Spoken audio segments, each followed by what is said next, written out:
Las venas abiertas de América Latina, por Eduardo Galeano. El derramamiento de la sangre y de las lágrimas. Y sin embargo, el Papa había resuelto que los indios tenían alma. En 1581, Felipe II había afirmado ante la audiencia de Guadalajara que ya 1/3 de los indígenas de América había sido aniquilado y que los que aún vivían se veían obligados a pagar tributos por los muertos. El monarca dijo, además, que los indios eran comprados y vendidos, que dormían a la intemperie, que las madres mataban a sus hijos para salvarlos del tormento en las minas. Pero la hipocresía de la corona tenía menos límites que el imperio. La corona recibía una quinta parte del valor de los metales que arrancaban a sus súbditos en toda la extensión del Nuevo Mundo hispánico, además de otros impuestos, y otro tanto ocurría en el siglo XVIII con la corona portuguesa en tierras de Brasil. La plata y el oro de América penetraron como un ácido corrosivo, al decir de Engels, por todos los poros de la sociedad feudal moribunda en Europa, y al servicio del naciente mercantilismo capitalista. Los empresarios mineros convirtieron a los indígenas y a los esclavos negros en un numerosísimo proletariado externo de la economía europea. La esclavitud grecorromana resucitaba en los hechos, en un mundo distinto al infortunio de los indígenas de los imperios aniquilados en la América hispánica. Hay que sumar el terrible destino de los negros arrebatados a las aldeas africanas para trabajar en Brasil y en las Antillas. La economía colonial latinoamericana dispuso de la mejor concentración de fuerzas de trabajo hasta entonces conocida, para hacer posible la mayor concentración de riquezas de que jamás haya dispuesto civilización alguna en la historia mundial. Aquella violenta marca de codicia, horror y bravura no se abatió sobre comarcas, sino al precio del genocidio nativo. Las investigaciones recientes, mejor fundadas, atribuyen al México precolombino una población que oscila entre los 25 y 30 millones, y se estima que había una cantidad semejante de indios en la región andina. América Central y las Antillas contaban entre 10 y 13 millones de habitantes. Los indios de la América sumaban no menos de 70 millones y quizás más. Cuando los conquistadores extranjeros aparecieron en el horizonte, un siglo y medio después, se habían reducido en total a solo 3 millones y medio. Según el Marqués de Barinas, entre Lima y Paita, donde había vivido más de 2 millones de indios, no quedaba más que 4.000 familias indígenas en 1685. El arzobispo Liñana y Cisneros negaba el aniquilamiento de los indios. Es que se ocultan, decía, para no pagar tributos, abusando de la libertad de que gozan y que no tenían en la época de los incas. Manaba sin cesar el metal de las vetas americanas, y de la corte española llegaban también sin cesar ordenanzas que otorgaban una protección de papel y una dignidad de tinta a los indígenas, cuyo trato extenuante sustentaba el reino. La ficción de la legalidad amparaba al indio, la realidad lo desangraba.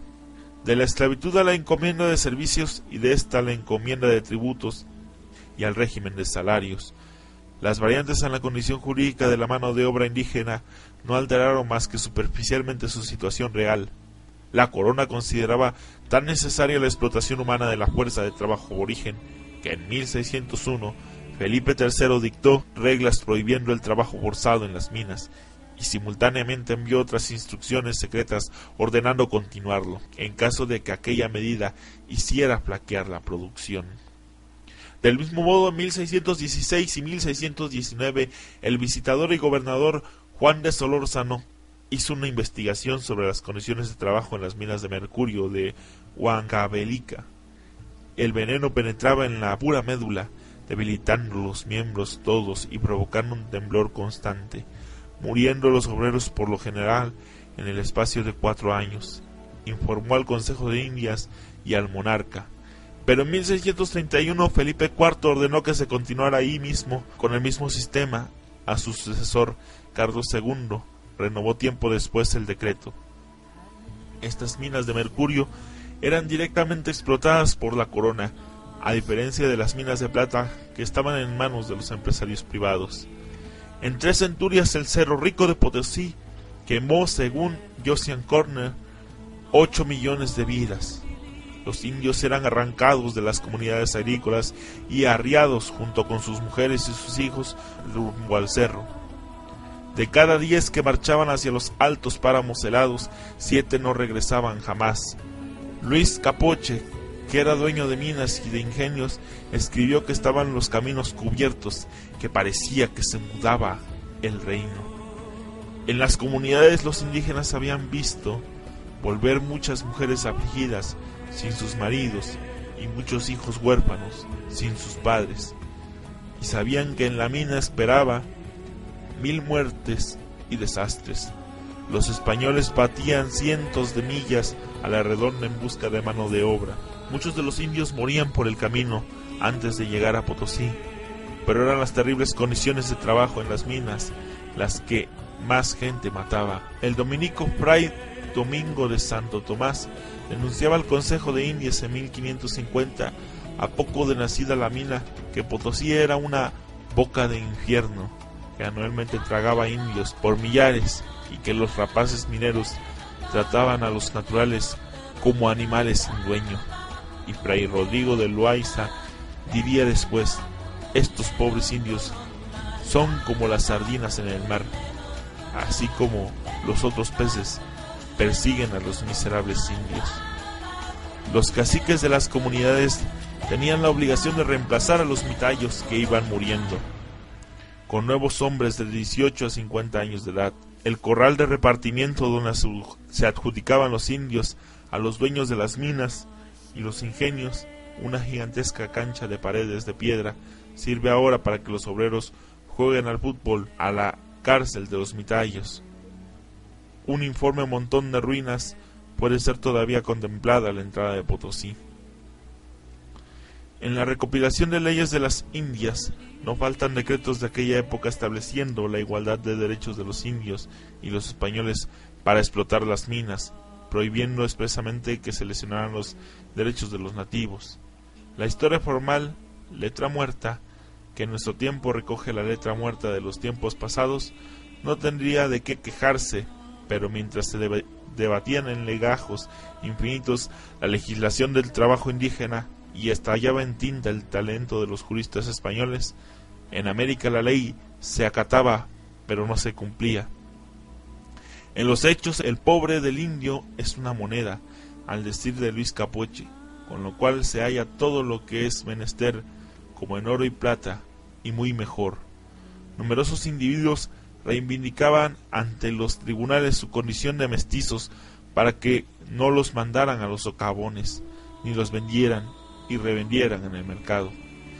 A finales del siglo XVII, con Colorcobo, por cuyas venas corría sangre indígena, renegaba así de los suyos. No negamos que las minas consumen número considerable de indios, pero esto no procede del trabajo que tienen en las minas de plata y azogue, sino del libertinaje en que viven. El testimonio de Capoche, que tenía muchos indios a su servicio, resulta ilustrativo en este sentido. Las glaciares temperaturas de la intemperie alternaban con los calores infernales en lo hondo del cerro. Los indios entraban en las profundidades y ordinariamente los sacan muertos y otros quebradas las cabezas y las piernas, y en los ingenios cada día se hieren. Los mitayos hacían saltar el mineral a punta de barreta y luego lo subían cargándolo a la espalda por las escalas a la luz de una vela. Fuera del socavón movían los largos. La mita era una máquina de triturar indios. El empleo del mercurio para la extracción de la plata por amalgama envenenaba tanto o más que los gases tóxicos en el vientre de la tierra, hacía caer el cabello y los dientes, y provocaba temblores indominables. Los azogados se arrastraban pidiendo limosna por las calles. 6.500 fogatas ardían en la noche sobre las ladras del Cerro Rico, y en ellas se trabajaba la plata valiéndose del viento que enviaba el glorioso San Agustín. Desde el inicio, a causa del humo de los hornos, no había pastos ni sembradíos en un radio de 6 leguas alrededor de Potosí, y la emanación no era menos implacable con los cuerpos de los hombres. No faltaban justificaciones ideológicas. La sangría del mundo se convertía en un acto de caridad o una razón de fe. Junto con la culpa nació todo un sistema de coartadas para las conciencias culpables. Se transformaba a los indios en bestias de carga porque resistían un peso mayor al que soportaba el débil lomo de la llama, y de paso se comprobaba que en efecto los indios eran bestias de carga. Un virrey de México consideraba que no había mejor remedio que el trabajo en las minas para curar la maldad natural de los indígenas. Juan Gines de Sepúlveda, el humanista, sostenía que los indios merecían el trato que recibían porque sus pecados e idolatrías constituían una ofensa contra Dios. El conde de Buffon afirmaba que no se registraba en los indios, animales frígidos y débiles, ninguna actividad del alma.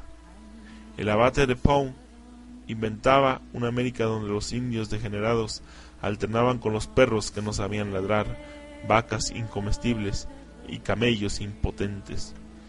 La América de Voltaire, habitada por indios perezosos y estúpidos, tenía cerdos con el ombligo a la espalda y leones calvos y cobardes. Bacon de Maistre, Montesquieu, Hume y Bodin se negaron a reconocer como semejantes a los hombres degradados del Nuevo Mundo. Hegel habló de la impotencia física y espiritual de América y dijo que los indígenas habían perecido al soplo de Europa. En el siglo XVII el padre Gregorio García sostenía que los indios eran de ascendencia judía, porque al igual que los judíos son perezosos, no creen en los milagros de Jesucristo y no están agradecidos a los españoles por todo el bien que les han hecho. Al menos no negaba este sacerdote que los indios descendieran de Adán y Eva. Eran numerosos los teólogos y pensadores que no habían quedado convencidos por la bula del Papa Paulo III, emitida en 1537, que había declarado que los indios eran verdaderos hombres. El padre Bartolomé de las Casas agitaba la corte española con sus denuncias contra la crueldad de los conquistadores de América. En 1557, un miembro del Real Consejo le respondió que los indios estaban demasiado bajos en la escala de la humanidad para ser capaces de recibir la fe. Las Casas dedicó su fervorosa vida a la defensa de los indios frente a los desmanes de los mineros y los encomenderos. Decía que los indios preferían ir al infierno para no encontrarse con los cristianos. A los conquistadores y colonizadores se les encomendaban indígenas para que los catequizaran, pero como los indios debían al encomendero servicios personales y tributos económicos, no era mucho el tiempo que quedaba para introducirlos en el cristianismo, sendero de la salvación. En recompensa a sus servicios, Hernán Cortés había recibido 23,000 vasallos. Se repartían los indios al mismo tiempo que se otorgaban las tierras mediante mercedes reales o se las obtenía por el despojo directo. Desde 1536 los indios eran otorgados en encomienda junto con su descendencia por el término de 2 vidas, la del encomendero y su heredero inmediato. Desde 1629 el régimen se fue extendiendo en la práctica. Se veían las tierras con los indios adentro. En el siglo XVIII los indios, los sobrevivientes, aseguraban la vida cómoda de muchas generaciones por venir. Como los dioses vencidos, persistían en sus memorias. No faltaban coartadas santas para el usufructo de su mano de obra y por parte de los vencedores. Los indios eran paganos, no merecían otra vida. ¿Tiempos pasados? 420 años después de la bula del Papa Paulo III, en septiembre de 1957, la Corte Suprema de Justicia de Paraguay emitió una circular comunicando a todos los jueces del país que los indios son tan seres humanos como los otros habitantes de la República. Y el Centro de Estudios Antropológicos de la Universidad Católica de la Asunción realizó posteriormente una encuesta reveladora en la capital, y en el interior de cada 10 paraguayos, 8 creen que los indios son como animales. En Caguazú, en el Alto Paraná y en el Chaco, los indios son cazados como fieras, vendidos a precios baratos y explotados en régimen de virtual esclavitud. Sin embargo, casi todos los paraguayos tienen sangre indígena, y el Paraguay no se cansa de componer canciones, poemas y discursos en homenaje al alma guaraní.